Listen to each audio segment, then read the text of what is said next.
ใส่เป็นดัมเบลใส่ดัมเบลเป็นท่าแรกการที่เราจะเปิดเป็นท่าแรกคือแล้วแต่คนจะเลือกเปิดท่าใดคือตอนนี้ในช่วงนี้คือออนทันจะมาฝึกในเรื่องดัมเบลไล่ขึ้นให้มันนักขึ้นช่วงนี้เนาะก็เลยว่าเลือกเป็นดัมเบลในท่าแรกเนาะ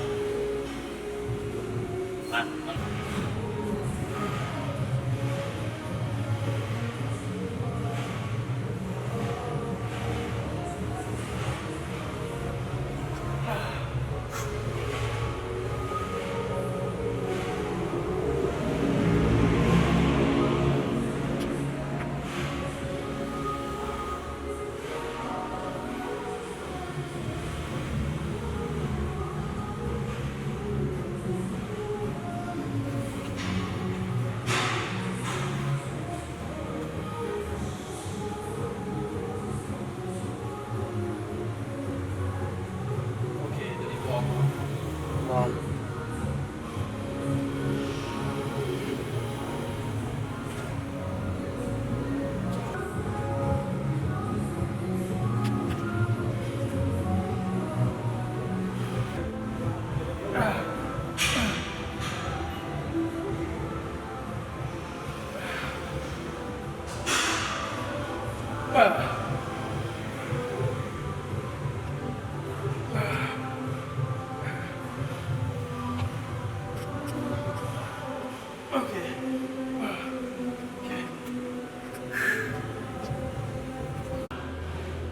มาสึกต่อก่อนมาสิเข้า36เราได้ประกันภัยใจดีเป็นประกันภัยใจดีประจำอยู่ถ่ายมาหามันได้มาแวะหามันได้ซื้อครับซื้อคำโอเคมาไม่ใช่เป็นสวยเซฟให้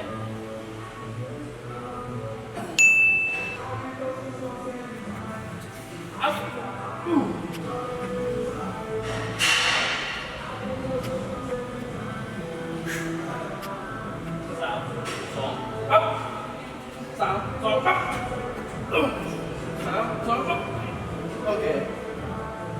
เดี๋ยว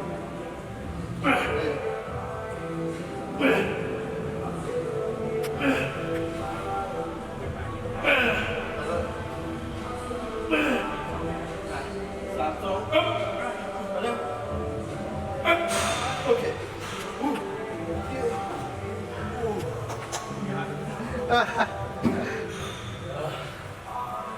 เย็นอีกเดียวได้ประกันภัยใจดี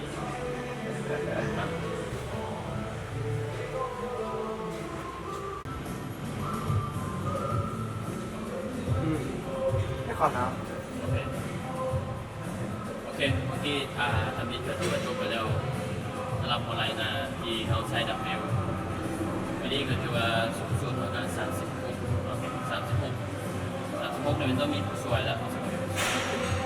ช่วยขึ้นแต่ว่าแท้งดันยังได้อยู่ถือว่าแม็กซ์สุดแล้ว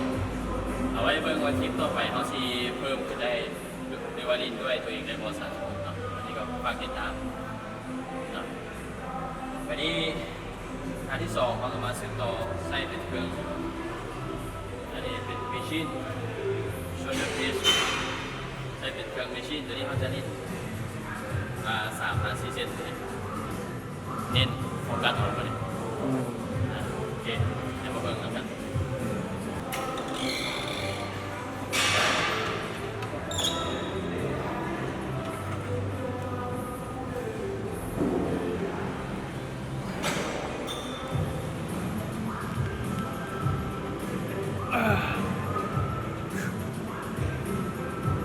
ำค่อยได้ดินเติบตัวนี้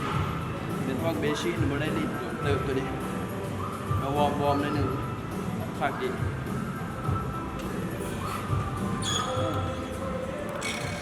โอเคเอามาลองดูเซนติเมตรลองเบิ่งจากขนาด10 กิโล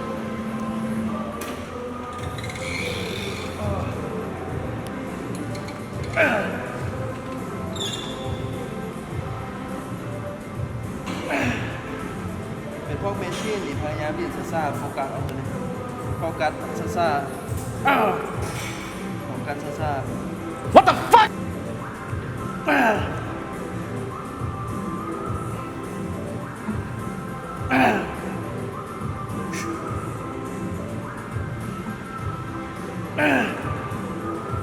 สองบาทมาหนึ่งโอเค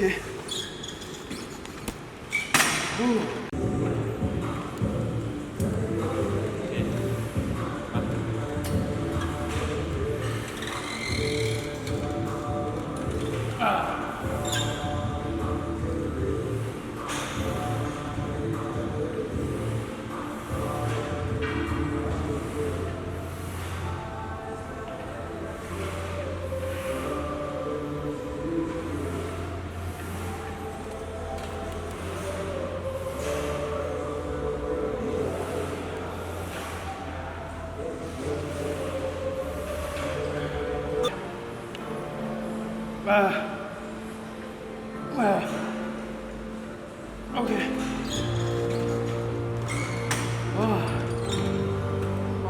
จุกดีตัวนี้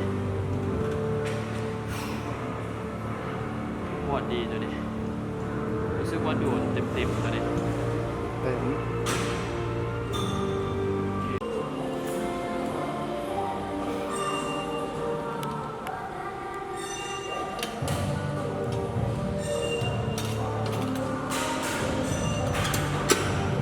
โอเคเราก็มาต่อที่อันที่สามจากของผมนั้น4เสร็จแล้ว คือเทคนิคของเขาจะลินคือเขาจะลินด้านหน้า2แล้วก็ลินด้านหลัง ก็คือความรู้สึกด้วยตัวเองก็คือทั้งหน้าตึงทั้งหลังตึงแล้วสุดท้ายเขาก็มาลินไหล่ข้างมันรู้สึกว่ามันกองกายกันดีก็แล้วแต่เทคนิคการซ้อมแต่ละคนลองเอาไปปรับใช้เบิ่งว่ามีผิดบ่มีถูกแต่ละคลิปที่ทดลองฝึกแต่ละคลิปก็สิแตกต่างกันไปโอเคเดี๋ยวเรามาลองเบิ่ง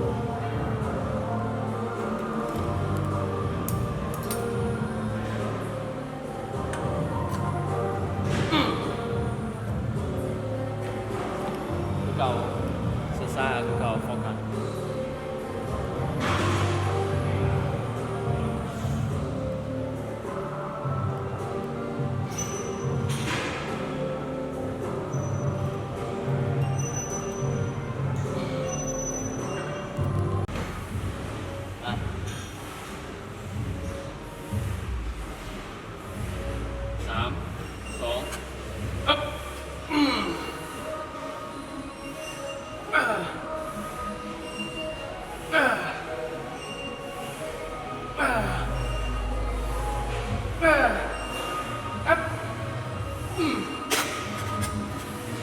คือการซ่อมสำหรับลายหลังตัวนี้ทั้งหมดอันนี้เราก็ลินประมาณ3-4 เซตคือเก่าแต่ว่าเขาลินมาฮอดเครื่องทางแล้วสินะจะสิไปเอิ้นว่าจะสิไปพักระหว่างเซตก่อนเพราะว่าเขามาครึ่งทางแล้วแฮงของเขาได้ใส่ออกมาแล้วแล้วก็เชื่อได้คล้ายๆคือแบบว่าคล้ายๆคือแบบทำนั้นเป็นรถจักรเขากับวอร์มอุ่นมาแล้วขี่ไปแล้วสินะจะสิไปพักให้มันเย็นแล้วค่อยมาลินด้วยแล้วโซนที่มันร้อนๆอยู่แล้วหีบดิน เพลงไหน อันนี้คือเทคนิคของวันนี้แล้วก็มีแต่ว่าหีบดินระยะนี้คือต้องพักระวังเสร็จประมาณ3-5 วิพอไม่ลินแล้วเปลี่ยนอันนี้ก็เขาต้องพักไว้หนึ่งโอเคเดี๋ยวมาคนต่อโอเคสุดท้าย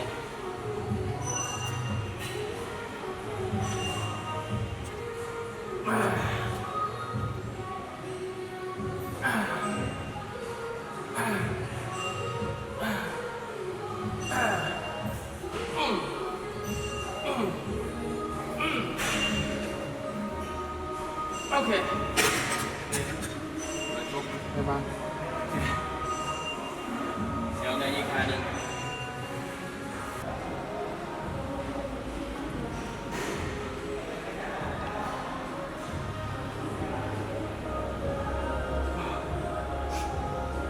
โ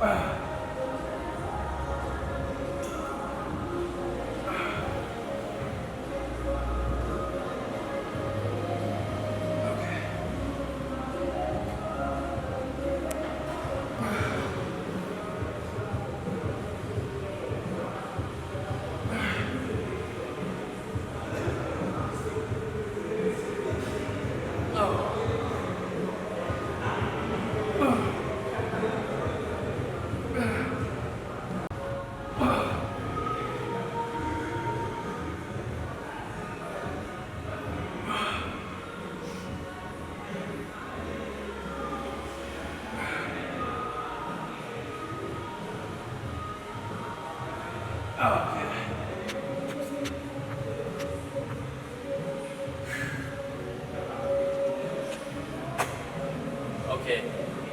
สำหรับการฝึกอะไรผมว่าถือว่าจบถือว่าครบแล้วนับว่ารู้สึกว่าครบแบบว่าทุกท่าเนาะจะมีแต่ว่าเราเลือกเอาท่าที่เราแบบว่าอยากเอามาซ่อมเมื่อใดเราอยากซ่อมเมื่อใดเราอยากเน้นจุดใดที่เราทำเลือกใส่เลือกซ่อมมันคือสำหรับคลิปนี้เดี๋ยวนี้อยู่ประมาณ4-5ท่าเนาะโอเคแล้วก็ยังมีท่าอื่นๆอีกอย่าลืมฝากติดตามในคลิปต่อไปเนาะ สำหรับตอนนี้ไปก่อน